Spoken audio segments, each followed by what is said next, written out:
এরপরে প্রশ্ন হলো, সিগারেট খেলে 40 দিন নামাজ রোজা কবুল হয় না, এটা কি হাদিস দ্বারা প্রমাণিত?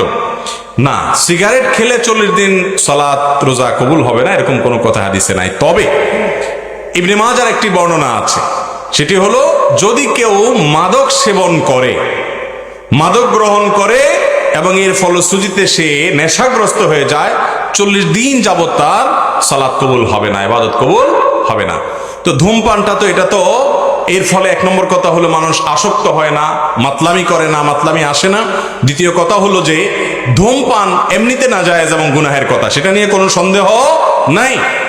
কিন্তু এটা এরকম না যে এটাকে মাদকের মধ্যে ফেলা যায়, এবং এর কারণে আসকারা হাদিসে আসছে, শুধুমাত্র শারিবাল খামর না, মান শারিবাল খামর ফা আসকারা, পদ পান করলো এবং নেশাগ্রস্ত হয়ে গেল, তার 40 দিন ইবাদত কবুল হবে না। অতএব ধূমপানকারীর জন্য এটা প্রযোজ্য না, কিন্তু এর মানে এই না যে ধূমপান করা জায়েজ কাজ বা গুনাহ হবে না, এটাও অবশ্যই না জায়েজ এবং গুনাহের কথা।